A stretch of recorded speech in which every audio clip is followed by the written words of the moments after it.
start. Yeah, just to let everybody know that we will be recording this session, and it's really just so that we can upload it to our website for those that have not been able to get a space to come along today. So I'm just admitting the rest of these people in, and then we can get going. And yes, Louise, so the slides can be sent out afterwards as well. So we'll put all this on our website. We'll put the slides up as well as the recording. So thank you everyone for taking the time to come along to the Promise Partnerships information session today. So my name is Kelly McFadden and I am the Programme Manager. Hopefully you've all had the opportunity to read through the guidance notes and the challenge briefs that we've uploaded onto our website a few weeks ago. So today will be an opportunity just to provide a brief overview of the criteria, the application form and the self-assessment. There's quite a few people in this session, so if you do have questions, please just pop them in the chat. And once the presentation is finished, Rowan will read them out and we can start to work our way through them. So how did we get here? Well, we've known for a long time that the care system isn't working. And as a result, in 2016, the Independent Care Review was commissioned. In February 2020, we saw the launch of the findings, which included the publication of the Promise. Now, the Promise laid out a vision to make sure that every child and young person in Scotland grows up feeling safe, loved and respected. And to support this, the Scottish Government have since committed £20 million through the Promise Partnership to support the sector to implement the Promise. So far we've delivered 5 funding rounds through the Promise Partnership. Now the themes for these rounds have been developed using the information from the Change Programme, the Plan 21-24, also learning and feedback from yourselves in the sector through facilitating focus groups, delivering group monitoring sessions, and also kind of capturing the information that comes back through the progress reports. So recently, the advisory group have approved the criteria for Keep the Promise Fund Round 2. And as you've probably noticed, it's the same 3 key challenge areas as Round 1. Now, in order to kind of come up with this decision, we spoke to applicants from the previous round, and we also sense checked what we were hearing and what we were being told with the Promise Scotland, just to ensure that what we were hearing really aligned with their data. We also again looked at the information that was coming back from reports and monitoring sessions, and it was really clear to us that the 3 themes, as in supported workforce, supportive school structure and youth justice and rights, remained the 3 priority areas. So now we're all working towards achieving the Promise by 2030, and we're already 3 years in. So driving forward change has to be the focus of this fund. Now we're looking for proposals that can really show clear steps with a plan to embed change during and after the funding period. You know, we're looking for applicants to be able to show that they can work collectively, that they have the necessary internal culture, and that they're also committed to a rights-based approach to design and delivery. Now, the fund is open to those who have or haven't applied to previous funding through the Promise Partnership. I must stress, though, it isn't continuation funding. So if you were funded through round 1 and you are thinking of applying to this round for the same theme, you'll really need to show that significant progress has been made, and also how this additional investment will help you elevate your work to a further level of implementation and sustainability. Now, as with the previous funds, we welcome applications from collaborations, and these can be formed around a geographical area or a clustered theme. Organisations, as with the last round, can only be the lead applicant in one proposal. However, you can be a partner as part of another collaboration.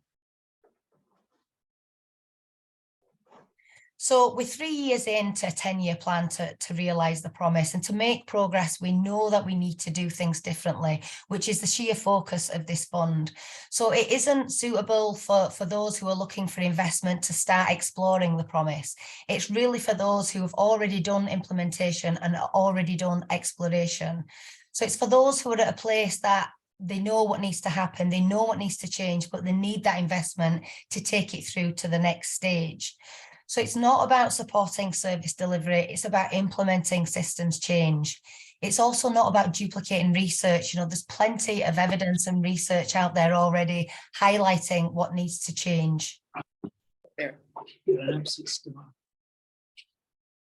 So you can apply for investment of up to £200,000 over 18 months. As with previous rounds, you'll be linked in with Promise Scotland, and there will be some kind of support offer available. There'll also be the group monitoring sessions, which are facilitated by Cora, and that's really an opportunity for you to come together with peers and share some of the kind of key learning and challenges that you're facing. So the application process, it is a 3-stage application process. Now, the first stage is the eligibility checklist. Now, you can find the link to this on Cora's website. What I would say to you is when you're completing the checklist, please complete it honestly, because if you can't answer yes to all of the questions, then your proposal probably isn't a good fit for the fund. If you've completed the checklist and you are eligible, you will receive a link to the online application. Now, this is the second stage to the process. Within the online application, there is a link to the Word version of the form. And now this is really just to help you work on your application offline, but please use the online link when you are ready to finalise your application and send it in. Once you've completed your online application, if you pass that stage, you will be then invited to the third stage, which is a video application. Now, this is a 5-minute video that we're asking for. We introduced this during the last round, and actually we received really positive feedback from both applicants, but also really importantly, the decision makers panel who are carrying out the assessments. They found that the video applications really provided an opportunity to bring the applications to life. So, you know, as we stressed last time, we're not looking for a big production. We don't want kind of bells and whistles. The video application really is just a straightforward opportunity to provide like an elevator pitch for you to tell us what you intend to do and how your proposal will make change. So the timeline for the fund, the closing date is noon on the 10th of July. If you are successful, you'll be notified by the 24th of July, and you'll be then given 2 weeks to complete the video application. And the closing date for the video application will be the 6th of August. Once we've received all the video applications, everything will be allocated to the decision makers panel. They'll carry out their assessments, and we aim to notify people towards the end of September with a view to starting work in October and finishing in March 2025. So the application is straightforward. It's an online application. As I mentioned, there is the opportunity to access the Word version for you to work offline. But again, please complete the online link when you're ready to send in the final version. Included within this, the application is the self-assessment. So the self-assessment, if you've applied before, you'll recognise this, this form, and we ask you to complete at the application stage, and if you are successful, we'll also ask you to complete this form at the end of your grant too. Now, if you've applied before, you will have completed this previously, but we do ask you to please take the time and consider the questions and provide up-to-date reflection on where you are at the time of completion. So thanks for listening. That's just kind of a short, sharp overview of the criteria and the application process. And now we can open up for any questions that anyone has. Thank you. Thanks, Kelly. There's no questions in the chat yet, so that either means that was very clear or people are being a bit shy. So please do type a wee question if you have any. or if you're feeling brave, just speak to us rather than tumbleweed silence.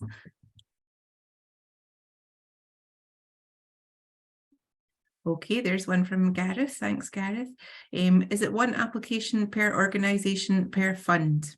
So it's one organisation. So an organisation could only apply with one application for one of the themes unless they were a partner in another collaboration. Great, thank you, Gareth. Ailey, I see your hand's up there. Yeah, sorry, just because I was faffing about a bit as you were at the beginning, just because of coming in. And I probably just, there was part of it about who this really is for and who can apply, who you want to encourage to apply, because obviously there's a desire to make sure that the public and third sector can work together, I think, on this. And I just want to make sure that I can sort of give the right information. So I'm not, for example, encouraging groups to apply who probably aren't going to manage to be successful, and can also, you know, help communicate that to partners so that they can try and support those organisations that are, you know, really keen to apply from Moray. So would you mind just sort of saying that part again? Yeah, of course, Lily. Yeah, so basically, you know, I kind of touched on in the presentation, this is the 5th funding round that we've had now through the Promise Partnership. The first funding round was the open call, and that was really kind of the initial kind of support for organisations looking at their kind of internal infrastructure. And what we've seen throughout the progress of the 5 funds is kind of getting a bit more in depth. So this fund is really for organisations and local authorities that have already implemented change and that have identified actually a big piece of work in terms of systems change that they want to kind of move forward with, but need that investment to do so. So, you know, if it's kind of smaller organisations who haven't really implemented the promise and are just at the kind of early stages, then this fund isn't for them. It's for organisations that have really kind of identified bigger pieces of work, I would say. Does that make sense? Okay, thanks, Ailey. Thanks, Ailey. Questions are coming in now. That's great. Susan, hi Susan, nice to hear from you. Are we able to be a partner in more than one collaboration? So important for the big organisations, I guess. Yes, so you can partner in more than one, but you could only be the lead in one. Great, thank you. Susie is asking, can you expand a little on the challenge briefs? So would you like to expand a little bit on that, Susie, in terms of what would you like to know about the challenge briefs? Sorry, no, it was more just understanding it, probably a wee bit like the lady there from the TSI and Moray, thinking about how do we, you know, the sorts of things that are likely to be funded. So understanding we applied in the past and weren't successful, so we're just trying to work out if that just doesn't fit the challenge brief, or if the challenge brief you know, whether it's understanding exactly what you're looking for. I guess it's trying to understand the extent of the change you're looking for, okay, and yeah, the impact that you're looking for, I guess. Okay, thanks, Susie. That's a bit No, bit but thank you for clarifying. So I'll give you an example. So quite a few of the applications that we received during the last round that were focused on the workforce were organisations looking for investment for training.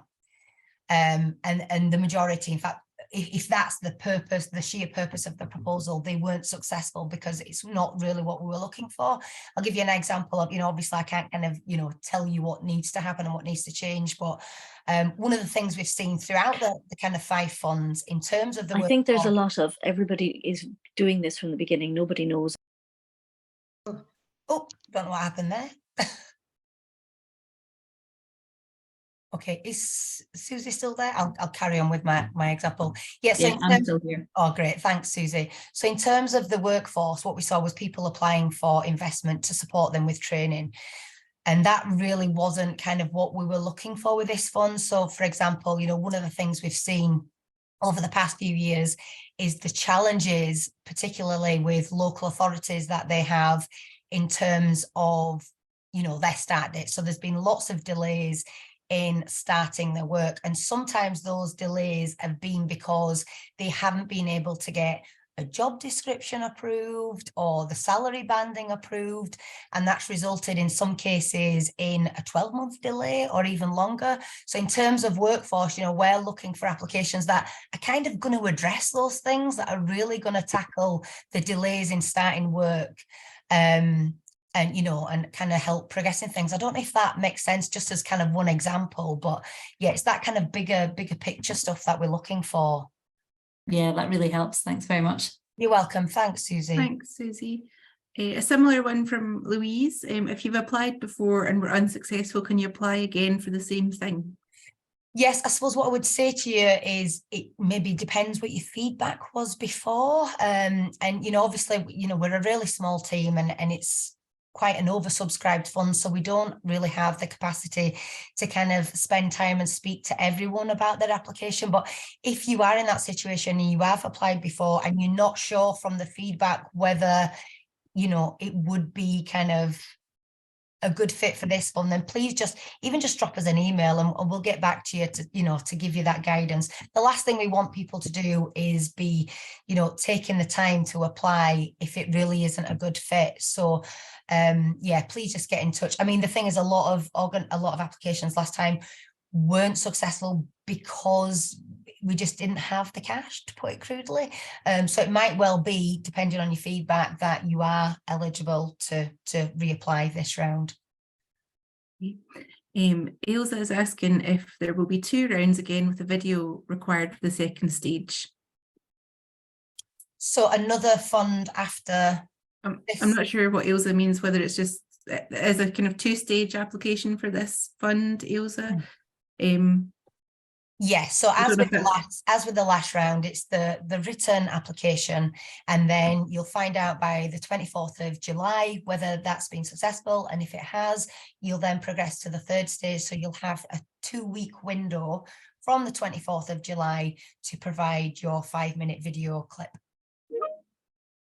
And if that wasn't the answer you were, or the question that you really meant, Ailsa, let us know. We'll answer again. Claire, hi Claire, lovely to see you here. Claire's asking what would be covered under the workforce development area of the fund, and you spoke a wee bit about that in one of the earlier questions. Yeah, I mean, we're talking about systems change. I mean, I suppose it's hard for me to kind of dictate what needs to change, and you guys are the kind of experts in your field. So I suppose we're looking at that bigger picture stuff, you know, whatever that might be that's relevant for your organization or your local authority. But yeah, an example of what I've just said, you know, about kind of bringing people in to kind of address those issues that are resulting in delays in recruitment and delays in getting job descriptions approved and all that kind of thing, that would really kind of impact on the workforce. We're looking for proposals round about that, like that. Hope that's clear. And if anyone has any further questions, you know, do get in touch if you need some more kind of bespoke support, I guess. Okay, Jane is asking, I understand that the fund is for system change rather than service delivery. However, could the fund be accessed to support tests of change identified as part of the systems change work?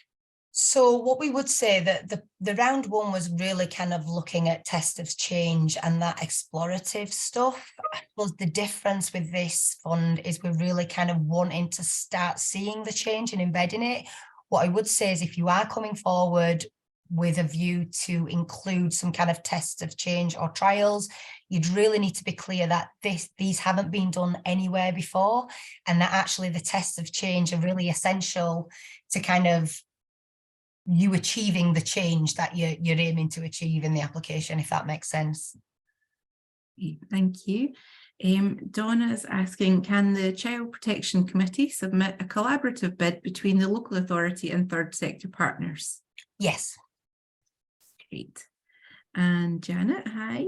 I believe you mentioned that those who received Keep the Promise funding in round 1 may still apply for this next round.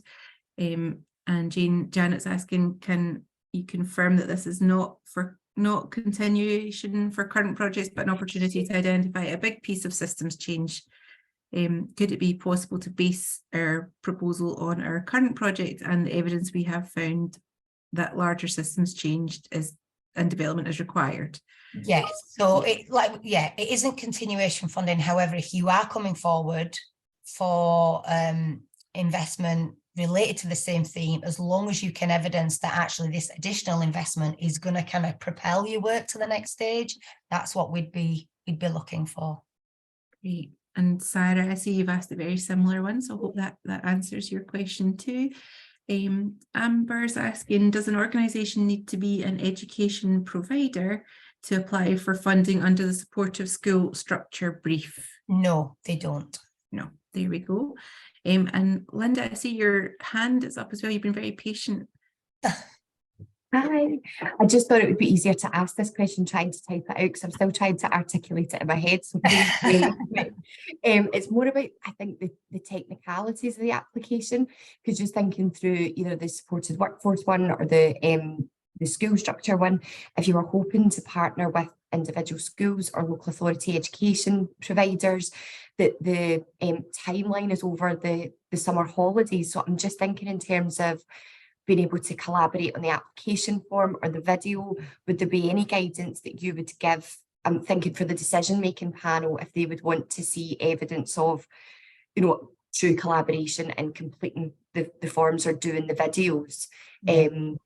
What would the guidance be around how to make sure you still got something in on time, but we're still able to work alongside people? Yeah, so the whole timeline actually has been structured with the view that education are going to be off over the summer, which is why we published the guidance at the start of May and why we've launched the fund now with a closing date of the 10th of July. So I appreciate that's a little bit into kind of the school holidays, but the majority of it, education are still going to be kind of in work. I suppose the only element of the application process where education will be off is the video application. And like I said, it's a 5-minute clip which can be recorded prior to you being informed whether you've made it to that stage. You know, it's literally a 5-minute, tell us what you want to do and how this is going to kind of propel change sort of thing. And you could pre-record it and upload it with the software that's easy to use. I mean, what we've been trying to do is, you know, we've done loads of focus groups over the last kind of few years, and we've listened to people. We know that short-term funding is not helpful. So the maximum length of funding we could offer with this fund was 18 months, but it meant that we needed to launch now to allow the decisions to be kind of out there by September and give people that kind of October to March 2025. So I appreciate it's not ideal, but we're working within so many kind of, you know, strict kind of guidelines and boundaries and deadlines and stuff, that was kind of the best we could offer. But yeah, I mean, the only thing is the video in terms of education, but you can pre-record it. And, you know, if you are partnering with education, there's nothing to stop you from doing the video on behalf of education. I don't know if is that helpful? Yeah, that's really helpful. I mean, I was expecting that to come up, and it's just something that we really couldn't kind of get out of, you know, with the timelines being as they are. Yeah, no, that's brilliant. It was more along the, like you're saying, with particularly the video, just thinking through the practicalities and whether or not, like, the decision-making panel would accept a video that maybe didn't have the other partner featured if it wasn't possible. Or so no, that's been really helpful to clarify. Yeah. And we'll make sure we share that with the panel as well, you know, that actually the video period was kind of over the kind of summer holidays. So potentially education, if they're a partner, might not have been able to have been involved. Brilliant, thank you. You're welcome. Thanks, Linda. Okay. So Leslie's asking, if we focus on one main theme, can we link into a second theme? If it's within one application and it like organically crosses over into other themes, then yes, that's absolutely fine. Great. And Lizzie's also asking, could you share some examples of what funding has been used for in any of the 3 themes, if possible? So off the top of my head, I'm trying to think. So we've had there's been some really exciting work with CYCJ in terms of changing the criminal justice system. I mean, this is all kind of early stages, and we're actually hoping within the next few months to put more information on our website in terms of what has been funded. But yeah, I mean, there's so many to kind of choose from that it's hard to kind of give exact examples, to be honest, off the top I of my think head. that the challenge brief outlines some Yeah, potential. it's given things. examples of, Yeah. yeah. So I would recommend that if people haven't had the chance to kind of look over them, then please do have a look, you know, and they're not meant to kind of dictate what you should apply for. They're just meant to give you an idea of the kind of things that we are looking for in terms of this fund. Great, thank you.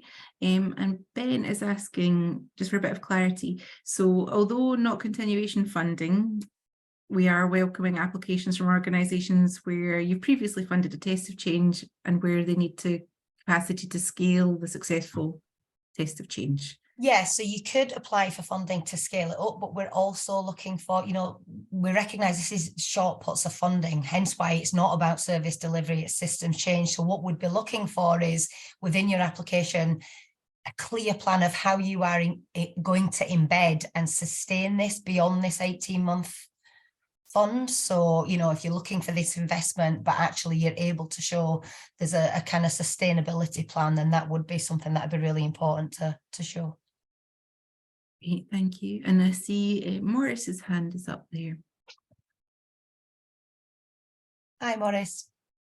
Oh, I think you might be on mute, maybe, Maurice. Oh, we can't hear you, I'm afraid. You can always type it in for the us and chat, we'll yeah. try and get that before you go. Sorry. Any other questions just while Maurice is typing in his?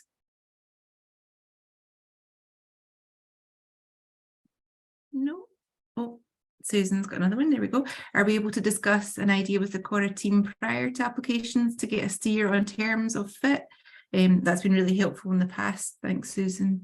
Yes, Susan, what I would say is, as I mentioned earlier, you know, it is quite a small team and this fund is always oversubscribed. So what I would say is just if you could drop us an email and then we can kind of get back to you via email. And if we have capacity, we can arrange a time to chat, if that's okay.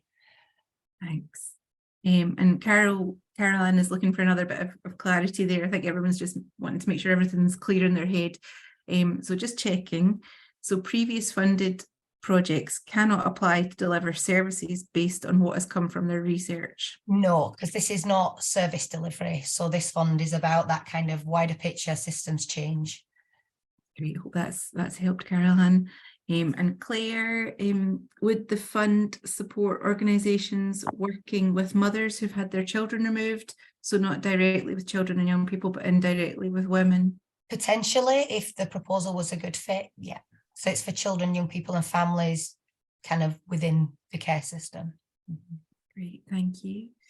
Wendy, hi, you've got your hand up. Yeah, I'm not sure if you can hear me, see me. Loud and Hi, clear, yeah. Wendy.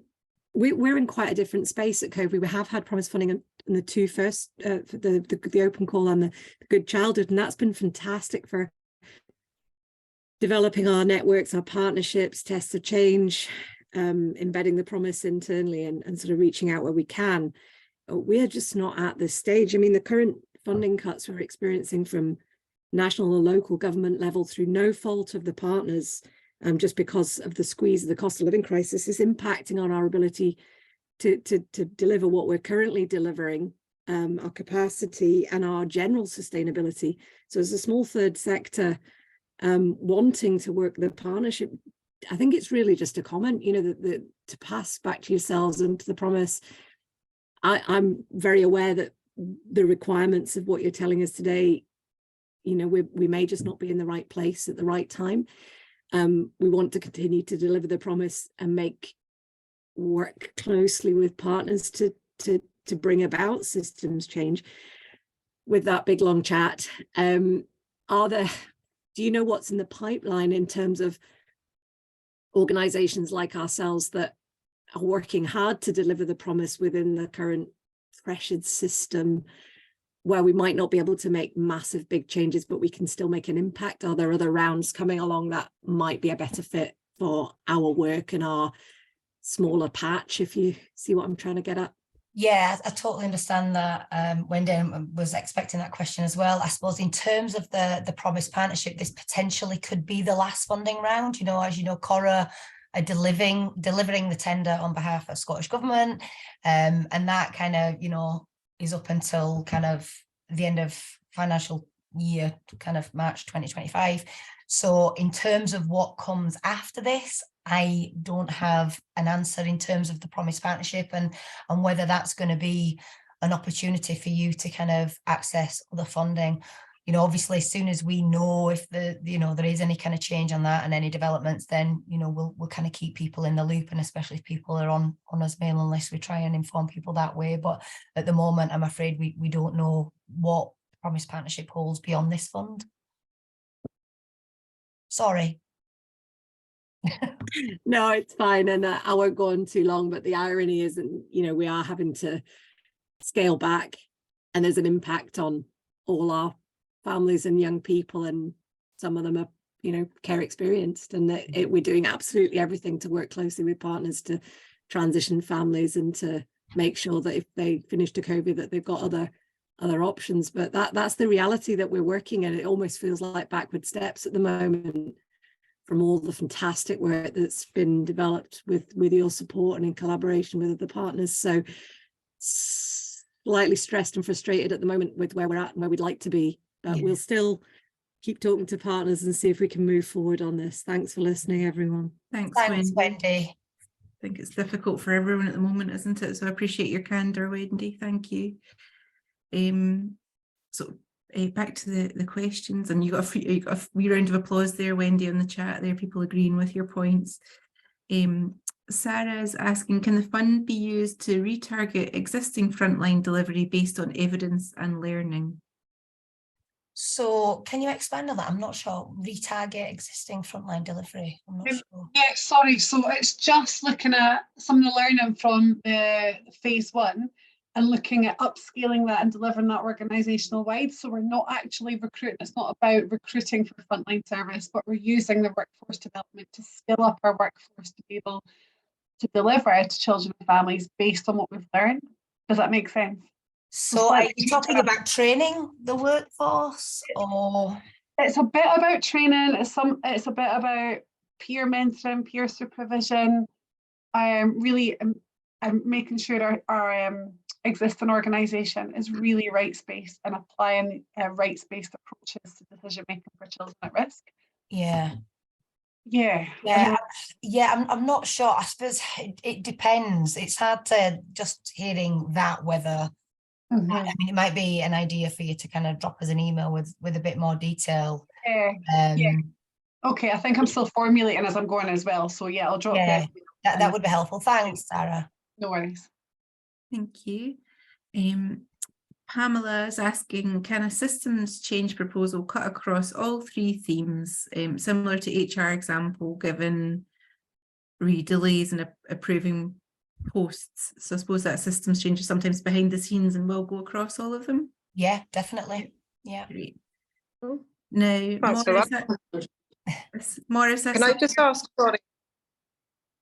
sorry, who's speaking? I can't see. Pamela. Pamela, hi, it's Pamela. Just to follow up on that question that you just answered, thank you. Just to ask how that would be done, what that would look like. In terms of what it would look like from our point of view. Sorry. Would you just put the 3 themes on the application form if it was cutting across all 3 of those? Yes, you could do. Now, with it being an online application form, it should allow you to do that. If there's any issues, obviously just let us know. I mean, if there is any issues, you could just primarily tick 1 and we could kind of have a look at it from our end. But yeah, that's not a problem if you've got a proposal that actually just fits across all 3, because it's kind of that kind of wider picture stuff, then that's absolutely fine. Lovely, thank you. Thanks, Pamela. Now, Morris, I saw your hand go up and then go down. Do you want to give it another go with the question?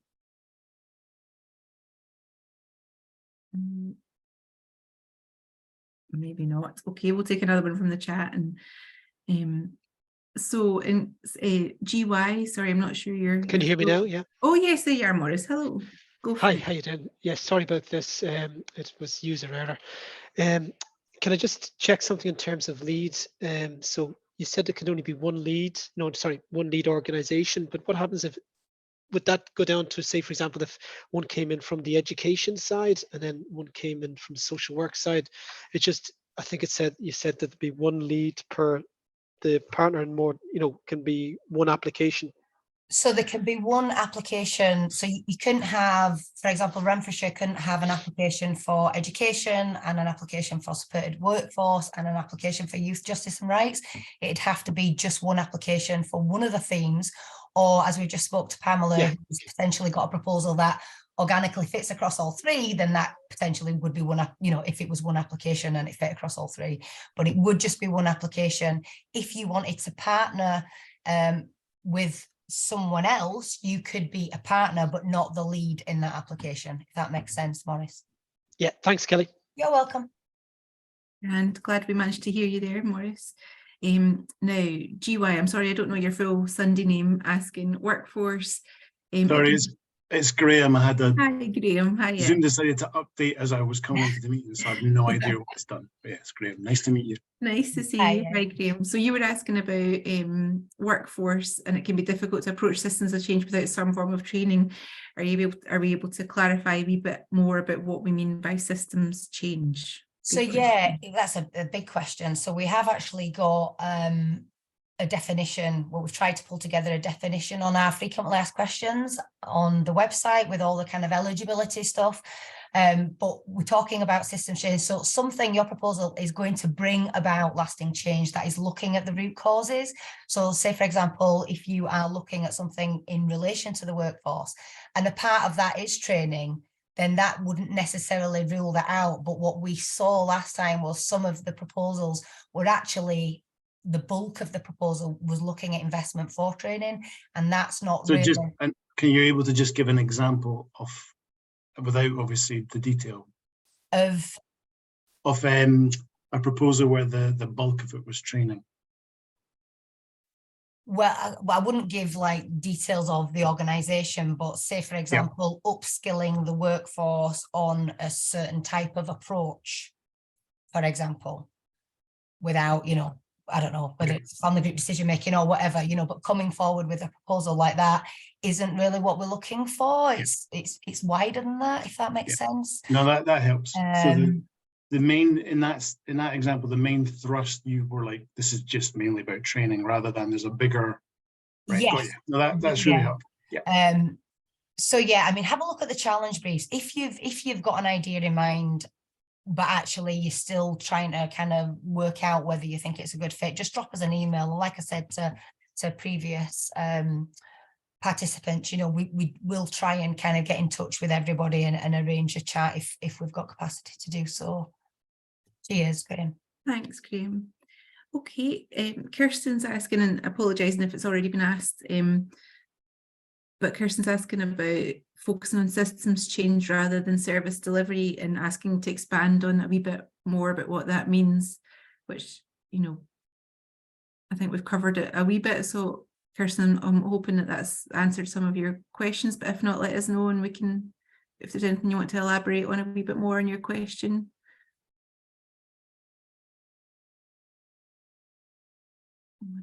Oh, here she is. Hello. Hiya, sorry, this keeps going on. I'm having to keep kind of going in and out to deal with stuff, so I keep missing bits and then I pick up on things that have been said and think parts answered. Sorry, this is our first time with working with Cora Foundation. So we haven't been involved in any other phases or things. It's all quite new. I also just got sent for coming to this invite yesterday, so I haven't had a chance to look through all the briefs and things, so I'm sure most information's in there. But yeah, I just caught a part that you'd said around it being the system change and not service delivery, and I've picked up from some of the other conversations just there. But yeah, it was just really kind of thinking about, so it's not, when you talk about it not being just for service delivery, is that kind of that example you're saying with training? So it's not just a project, but it could be a project, but as long as that project fits in with that bigger idea of change, it's not just a standalone. Is that kind of what that means? Yeah, so if, say, for example, you had an idea for something that was, I suppose, the only time an element of that service delivery would be funded, and someone touched on this earlier, actually, was a question around that kind of test of change. So trying something new, something that hasn't been done before, with the intention of actually, if this works, then this is going to kind of change our whole approach and how we do things, if that makes sense. Okay, thank you. What I would say to you again, have a look at the challenge briefs for the particular theme that you're looking at. Have a look through the criteria and stuff. And if you've got any questions, then just come back to us. This is also being recorded, so this will be uploaded along with the Q&A on our website as soon as we can get it up, but probably tomorrow or the day after. So if if you've missed a fair bit of it, if you kind of want to watch over it and any questions, then just follow up with us, Kirsten. And thank you so much. Thank you. Oh, and welcome to the Cora gang. Oh, thank you. Great. Sarah, you have another question as well. Can the fund be used to access consultancy from organisations outside of Scotland, particularly to support the systems change work that we've been speaking about? Yeah, if that was part of your proposal to kind of, look at systems change and embed it, then yeah, sure. Great. Okay, that's all the questions in my wee list. So I'll just pause to allow anyone a kind of final question if anyone's got any they've not had covered just yet.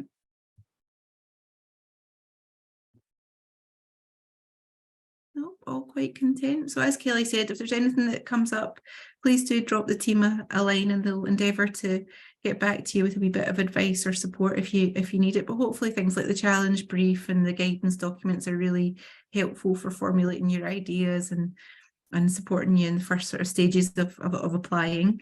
Kelly, is there anything else you wanted to say or? No, I don't think so. Just like I said, we'll try and get this up on our website as soon as possible. And we'll also have a list of the questions as well. We'll try and put them up. So if people do have anything that comes to mind after this, then please just get in touch and we'll definitely respond with advice. Great.